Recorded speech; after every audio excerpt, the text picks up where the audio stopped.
Hello दोस्तों, welcome to open compass. तो हम कंटिन्यू करेंगे आरआरबी एनटीपीसी 2025 के जीएस पेपर के सॉल्यूशन को और आज करेंगे 17 मार्च 2026 के सेकंड शिफ्ट के पेपर को। तो चलिए शुरू करते हैं। पहला प्रश्न है, भारत में गेहूं मुख्यतः किस मौसम की फसल है? तो यह ऑप्शन सी रबी मौसम की फसल है। इस प्रश्न में हम रबी, खरीफ और ज़ैद फसलों की बात करेंगे। तो रबी फसल जिसकी बुआई अक्टूबर से दिसंबर में की जाती है, इसकी बुआई के समय ठंडी जलवायु की आवश्यकता होती है। वहीं रबी फसल के पकते समय शुष्क और गर्म वातावरण की ज़रूरत होती है। रबी फसल की कटाई मार्च और अप्रैल में होती है। कुछ प्रमुख रबी फसल के उदाहरण हैं गेहूँ, जौ, चना, मटर, मसूर, सरसों आदि।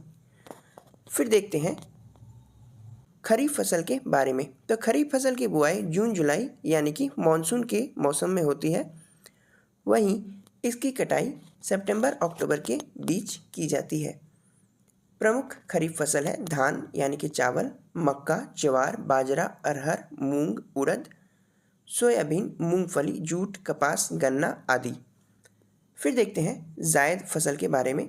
तो जायद फसल खरीफ और रबी फसल के बीच में उगाई जाती है। जायद फसल की बुआई मार्च में और कटाई जून में की जाती है। प्रमुख जायद फसल हैं तरबूज, खरबूजा, खीरा, ककड़ी, लौकी, भिंडी और चारा फसलें। आगे बढ़ते हैं प्रश्न संख्या 2 पे।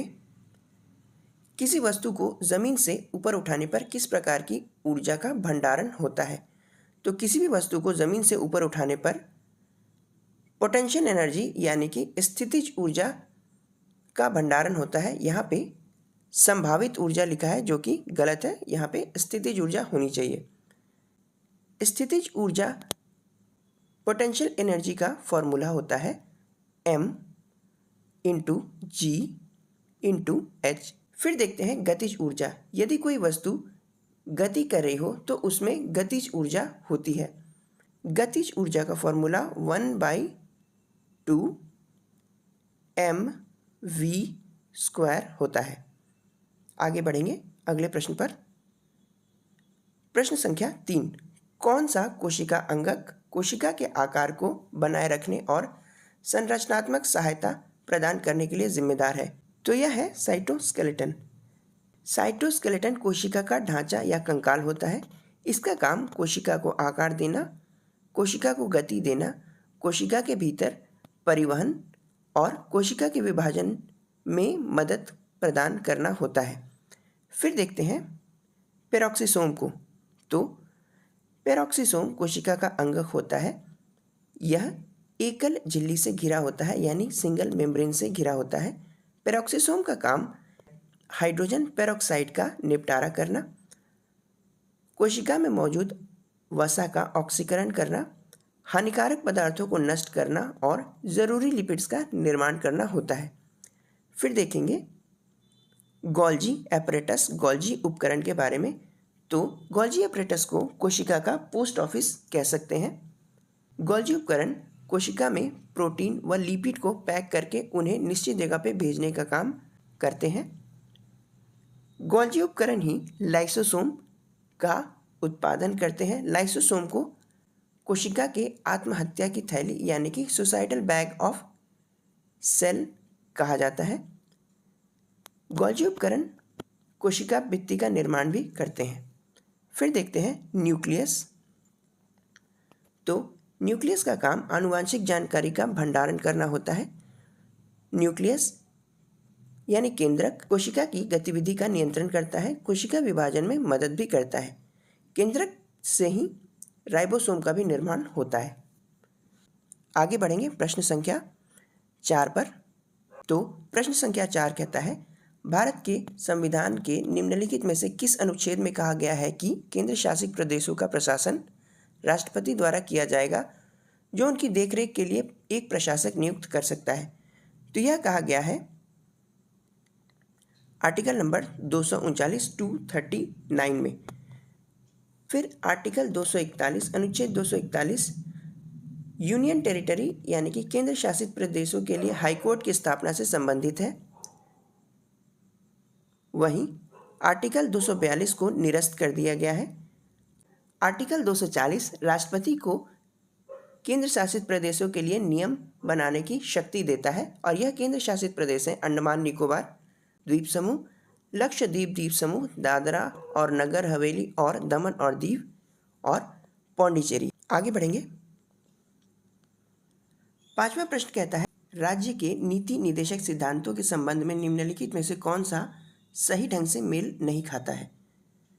तो पहला ऑप्शन है आर्टिकल 40 ग्राम पंचायतों का संगठन, दूसरा आर्टिकल 39A समान न्याय और मुफ्त कानूनी सहायता, आर्टिकल 43A उद्योग के प्रबंधन में श्रमिकों की भागीदारी और आर्टिकल 41 काम की उचित और मानवीय स्थिति और मातृत्व राहत का प्रावधान।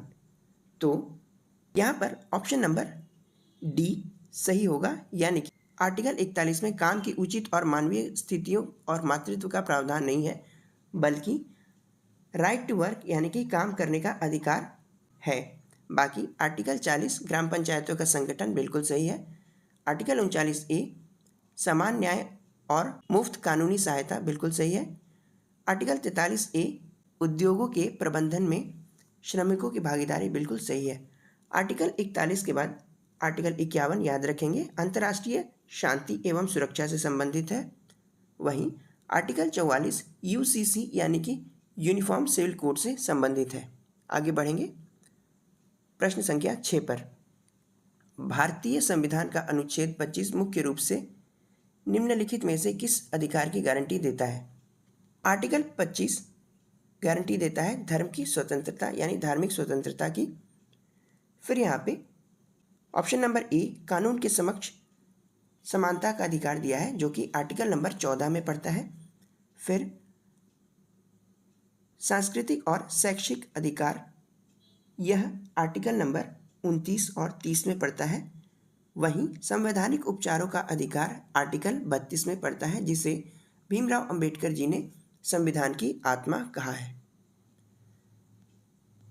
प्रश्न संख्या 7 पर चलते हैं। वेनेजुएला में लोकतांत्रिक अधिकारों को बढ़ावा देने और तानाशाही से लोकतंत्र में न्याय और शांतिपूर्ण परिवर्तन के लिए लगातार प्रयासों के लिए निम्नलिखित में से किसे नोबेल शांति पुरस्कार 2025 से सम्मानित किया गया है। तो यह सम्मानित किया गया है मारिया कोरिना मशाडो को।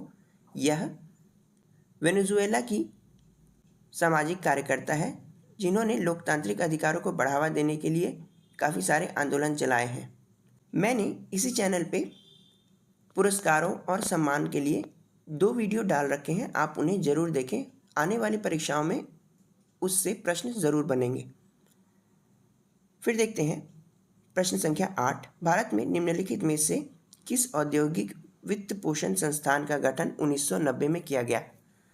तो सिडबी यानी कि small industries development bank of India का गठन 1990 में किया गया। सिडबी का मुख्यालय लखनऊ में है। सिडबी ऋण सुविधा और एमएसएमई को बढ़ावा देने में मदद करती है। फिर देखते हैं आईसीआईसीआई यानी कि industrial credit and investment corporation of India. यह एक प्राइवेट बैंक है और इसकी स्थापना 1994 में की गई। इसका मुख्यालय मुंबई में है। वर्तमान समय में इसके एमडी और सीईओ संदीप बख्शी हैं। फिर आईडीबीआई यानी industrial development bank of India, इसकी स्थापना 1 जुलाई 1964 को की गई और इसका मुख्यालय मुंबई में है।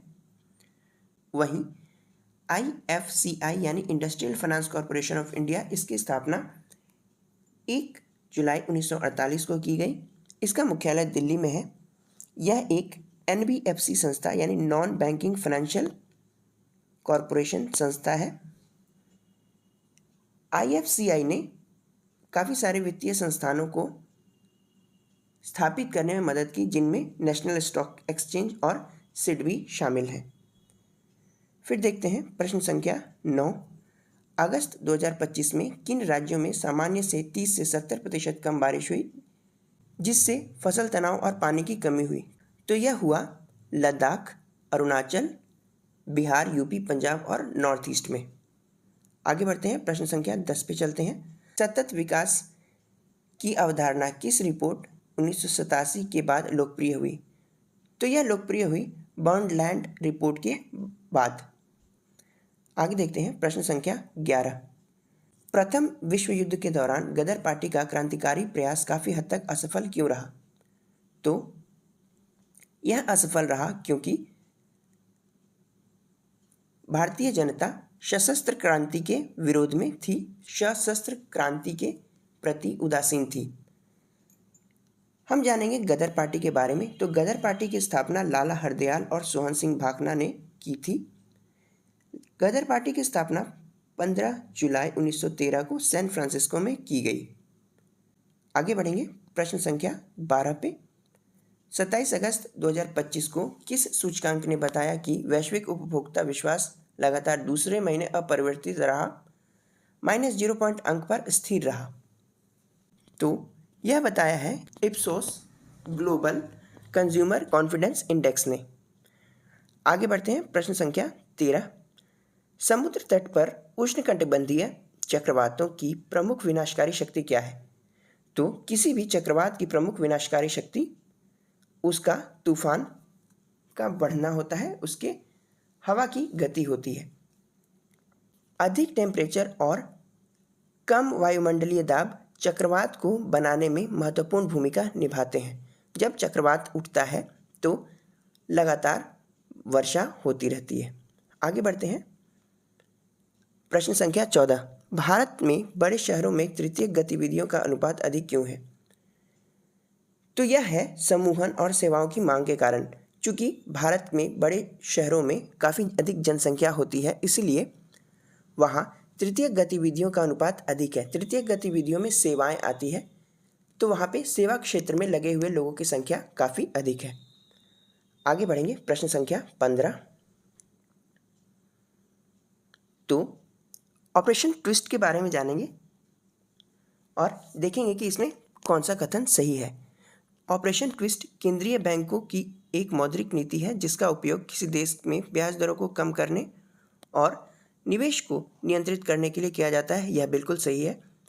फिर दूसरा कहता है इस ऑपरेशन के तहत आरबीआई ने बाजारों में तरलता लाने के लिए सरकारी प्रतिभूतियों की उपज को मोड़ दिया। यह भी सही है, इसीलिए इसे ऑपरेशन ट्विस्ट कहा जाता है। तीसरा कहता है यह ओपन मार्केट ऑपरेशन यानी OMO के माध्यम से अल्पकालिक और दीर्घकालिक दोनों सरकारी प्रतिभूतियों को एक साथ खरीदने और बेचने के द्वारा किया जाता है। यह भी बिल्कुल सही है। इस प्रश्न का उत्तर होगा ऑप्शन नंबर ए, यानी कि 1, 2, 3 तीनों। आगे बढ़ते हैं प्रश्न संख्या 16। निम्नलिखित में से कौन अपनी चिंतनशील प्रकृति और धीमी समृद्ध अलंकृत शैली के माध्यम से राग के सार को पकड़ने पर जोर देने वाली कृतियों की रचना करने के लिए प्रसिद्ध है? तो यह प्रसिद्ध है मुत्तुस्वामी दीक्षितार। आगे बढ़ते हैं प्रश्न संख्या 17। आनुवांशिकी में पुनेट वर्ग का उद्देश्य क्या है? तो आनुवांशिकी में पुनेट वर्ग का उद्देश्य आनुवांशिक क्रॉस के परिणामों की भविष्यवाणी करना है। पुनेट वर्ग की खोज रेजिनॉल्ड पुनेट ने 1905 में की थी। पुनेट वर्ग यह अनुमान लगाता है कि माता पिता के जीन के मिलने से होने वाले संतान में कौन कौन से लक्षण आने की कितनी संभावना है। आगे बढ़ेंगे प्रश्न संख्या 18। निम्नलिखित में से किस मानसून प्रणाली को लौटता हुआ मानसून भी कहा जाता है? तो लौटता हुआ मानसून पूर्वोत्तर यानी नॉर्थ ईस्ट मानसून को कहा जाता है। इसे नॉर्थ ईस्ट रिट्रीटिंग मानसून भी कहते हैं। साउथ वेस्ट मानसून का मतलब हुआ वह जो नॉर्मल मानसून जो केरल के तट से उठता है और धीरे धीरे करके पूरे देश पर वर्षा कराता है। वहीं वेस्टर्न डिस्टर्बेंस यानी पश्चिमी विक्षोभ एक नमी वाली हवा है जो कि उत्तर पश्चिम की तरफ से बहती है, जिससे उत्तर भारत में सर्दियों के समय बारिश होती है और पहाड़ों पर बर्फबारी होती है। यह भूमध्य सागर से शुरू होकर कैस्पियन झील और काला सागर को पार करते हुए भारत तक पहुंचती है। फिर देखते हैं प्रश्न संख्या 19। निम्नलिखित में से कौन सा 2025 तक भारत का सबसे बड़ा सोलर पार्क है? तो भादला सोलर पार्क भारत का सबसे बड़ा सोलर पार्क है। भादला सोलर पार्क जोधपुर जिला राजस्थान में है। इसकी क्षमता 2245 मेगावाट है और यह लगभग 14,000 एकड़ में फैला है। वहीं पे Pavagadh solar park Tumakuru district Karnataka में है। इसकी क्षमता 2050 मेगावाट है और यह लगभग 13,000 एकड़ में फैला है। आगे बढ़ेंगे प्रश्न संख्या 20 पे। तो मजनू शाह निम्नलिखित में से किस विद्रोह से संबंधित थे? तो मजनू शाह फकीर सन्यासी विद्रोह से संबंधित थे। फकीर सन्यासी विद्रोह 1763 से 1800 के बीच हुआ। इसके प्रमुख नेता थे मजनू शाह व भवानी पाठक। सन्यासी विद्रोह का कारण तीर्थ यात्रा पर प्रतिबंध लगाना व तीर्थ यात्रियों पर कर लगाना था। फिर देखते हैं संथाल विद्रोह। संथाल विद्रोह हमने कल भी देखा था। यह 1855 में शुरू हुआ और इस विद्रोह के नेता सिद्धू मुर्मू व कानू मुर्मू थे। संथाल विद्रोह मुख्यतः बिहार और झारखंड में फैला हुआ था। फिर देखते हैं नील विद्रोह। नील विद्रोह 1859-60 में हुआ। नील विद्रोह का नेतृत्व करने वाले नेता दिगंबर विश्वास व विष्णु विश्वास थे। नील विद्रोह पश्चिम बंगाल के नादिया जिले में चल रहा था। फिर देखते हैं कोल विद्रोह।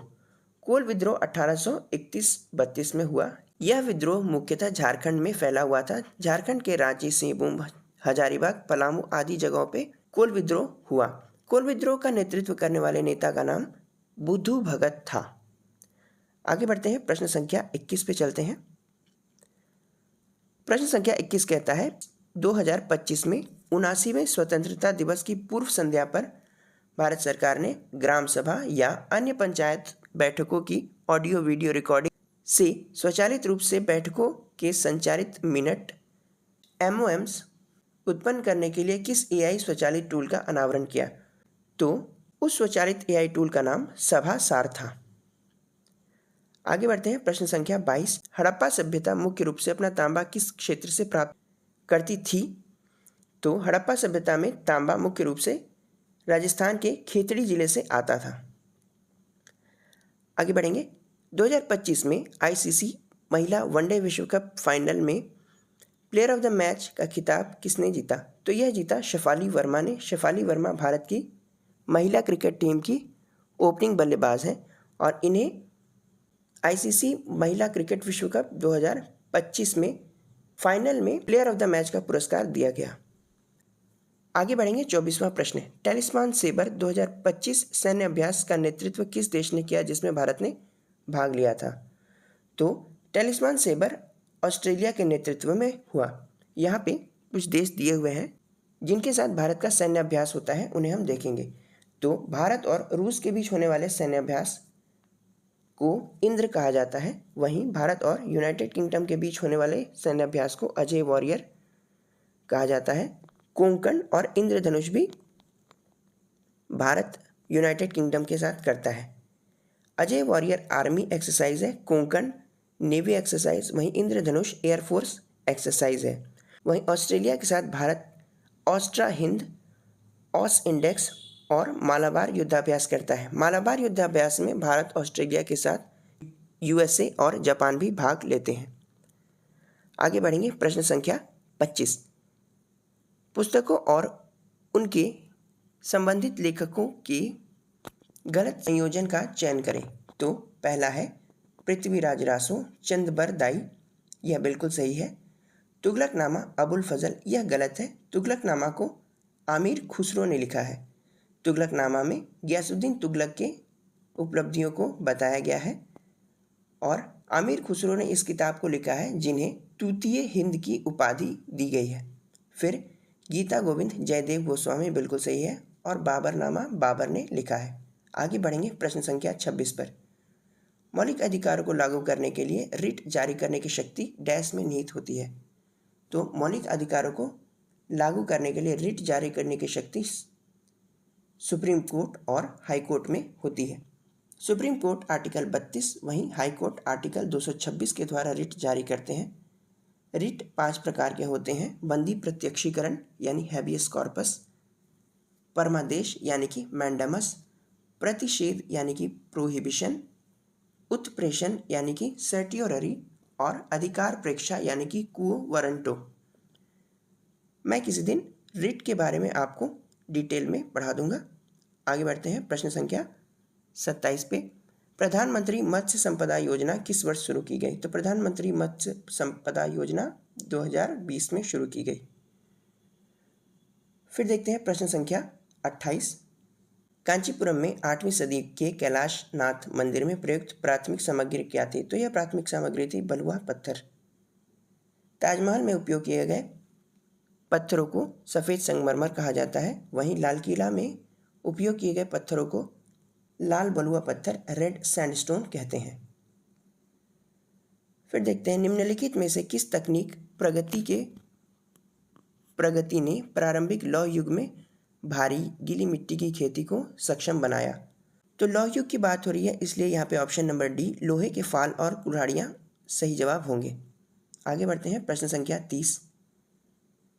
निम्नलिखित लोकगीतों को उनके मूल राज्यों के साथ सुमेलित कीजिए। तो पहला है पनिहारी। पनिहारी गीत राजस्थान में गाया जाता है। वहीं खोंगजोम मणिपुर में, वानावन पश्चिम बंगाल और बाउल जम्मू कश्मीर में गाया जाता है। तो इसलिए ऑप्शन नंबर बी इसका सही जवाब होगा। आगे बढ़ते हैं प्रश्न संख्या 31 पर। बॉयल का नियम डैश के बीच का संबंध वर्णन करता है? तो बॉयल का नियम आयतन और दबाव के बीच के संबंध का वर्णन करता है। तो बॉयल का नियम कहता है कि जब टेम्परेचर स्थिर होता है तो एक निश्चित मात्रा में गैस का आयतन गैस के दबाव के व्युत्क्रमानुपाती होता है।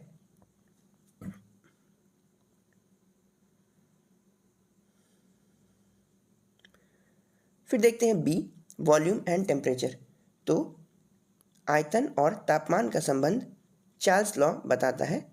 चार्ल्स लॉ कहता है यदि दबाव स्थिर रहे तो किसी निश्चित मात्रा में गैस का आयतन और टेम्परेचर समानुपाती होते हैं, यानी कि डायरेक्टली प्रोपोर्शनल होते हैं।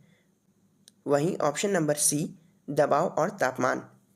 तो दबाव और तापमान का संबंध गे-लुसाक लॉ बताता है। गे-लुसाक लॉ कहता है जब किसी गैस का आयतन स्थिर होता है तो गैस का दबाव उसके टेम्परेचर के समानुपाती होता है। आगे बढ़ेंगे प्रश्न संख्या 32 पर। दिसंबर 2025 में PNGRB टैरिफ सुधार से शहर गैस वितरण परिवहन लागत में कितनी कटौती होने की उम्मीद है? तो यह लगभग 1000 करोड़ कटौती होने की उम्मीद है। PNGRB का फुल फॉर्म है petro and natural gas regulatory board. PNGRB की स्थापना 2006 में की गई थी। आगे बढ़ेंगे प्रश्न संख्या 33। एक प्रिंटर कंप्यूटर से जानकारी प्राप्त करता है और कागज पर हार्ड कॉपी तैयार करता है। वह व्यवहार प्रिंटर को निम्न बनाता है। तो प्रिंटर एक आउटपुट डिवाइस बनता है क्योंकि वह आउटपुट दे रहा है। आगे बढ़ेंगे प्रश्न संख्या 34 पर। 52वें संविधान संशोधन अधिनियम 1985 द्वारा शुरू किए गए दल बदल विरोधी कानून के तहत कौन सी कार्रवाई एक स्वतंत्र सांसद को अयोग्य ठहराती है? तो यह ठहराती है चुनाव के बाद किसी राजनीतिक दल में शामिल होना। यानी कि अगर कोई स्वतंत्र उम्मीदवार चुनाव जीतता है और चुनाव के तुरंत बाद वह किसी एक राजनीतिक दल में शामिल हो जाता है तो वह उम्मीदवार अयोग्य ठहरा दिया जाएगा। आगे बढ़ेंगे प्रश्न संख्या 35। आत्मीय सभा के संबंध में निम्नलिखित में से कौन सा कथन गलत है? तो पहला है आत्मीय सभा की स्थापना 1824 में हुई थी। यह गलत है। आत्मीय सभा की स्थापना 1824 नहीं 1814 में हुई थी। तो इस ऑप्शन को सही जवाब माना जाएगा। दूसरा कहता है आत्मीय सभा ने ब्रह्म समाज की नींव रखी। हाँ, यह बिल्कुल सही है। पहले आत्मीय सभा से ब्रह्म सभा हुई और ब्रह्म सभा से ब्रह्म समाज की स्थापना हुई। फिर देखते हैं आत्मीय सभा की स्थापना कलकत्ता में हुई। हाँ, यह बिल्कुल सही है। फिर आत्मीय सभा की स्थापना राजा राम मोहन राय ने की थी। हाँ, यह बिल्कुल सही है। आत्मीय सभा के साथ हम वेदांत कॉलेज के भी बारे में याद रखेंगे। वेदांत कॉलेज की स्थापना 1825 में राजा राम मोहन राय ने ही की थी। फिर देखेंगे प्रश्न संख्या 36 को। प्रमुख स्टोरेज मीडिया जैसे CD, DVD ऑप्टिकल तकनीक का उपयोग करते हैं, जबकि HDD बिट्स स्टोर करने के लिए डैश तकनीक पर निर्भर होते हैं। तो HDD यानी कि hard disk drives data store करने के लिए चुंबकीय क्षेत्र मैग्नेटिक फील्ड का उपयोग करते हैं। आगे बढ़ेंगे प्रश्न संख्या 37 पर। निम्नलिखित में से कौन सी जानकारी आरटीआई अधिनियम 2005 के तहत सूचना के प्रकटीकरण से छूट का आधार नहीं है? तो यह है सार्वजनिक हित यानी कि पब्लिक इंटरेस्ट। तो आरटीआई के द्वारा पब्लिक इंटरेस्ट के लिए मांगी गई जानकारी को प्रकटीकरण से छूट नहीं दी जा सकती। आगे बढ़ेंगे प्रश्न संख्या 38। किस शहर में सांस्कृतिक नीतियों और सतत विकास पर विश्व सम्मेलन मीडिया कल्ट 2025 आयोजित हुआ? तो यह आयोजित हुआ बार्सिलोना, स्पेन में। आगे बढ़ेंगे प्रश्न संख्या 39 पर।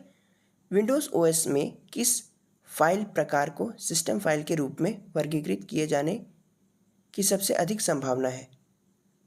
तो सिस्टम फाइल के रूप में वर्गीकृत किए जाने की सबसे अधिक संभावना DLL में होती है। DLL का full form dynamic link library होता है। वहीं .mp3 file extension audio media के लिए उपयोग होता है। .docx वर्ड डॉक्यूमेंट वहीं .zip जिप फाइल के लिए उपयोग में आता है। प्रश्न संख्या 40। विंडोज़ 11 में आंशिक नामों वाली फाइल को खोजने के लिए आप किस का उपयोग करेंगे? तो आंशिक नामों वाली फाइल का उपयोग करने के लिए एस्टेरिस्क का उपयोग किया जाता है। स्टार से वह शुरू होता है। तो यह थे 17 मार्च 2026 के सेकंड शिफ्ट के 40 क्वेश्चन। हमने इन प्रश्नों को विस्तार से देखा और कुछ अलग फैक्ट्स भी जाने। मैं इसी सीरीज़ को आगे भी कंटिन्यू करूँगा। अगर आपको ये वीडियो इम्पॉर्टेंट लगा हो तो इसे लाइक करें, शेयर करें अपने फ्रेंड्स के साथ। मैं इस तरह के एग्ज़ाम ओरिएंटेड टॉपिक पे वीडियो बनाता रहता हूँ, तो आप ओपन कंपास को ज़रूर सब्सक्राइब करें। मैं मिलूँगा आपसे नेक्स्ट वीडियो में, तब तक के लिए थैंक यू।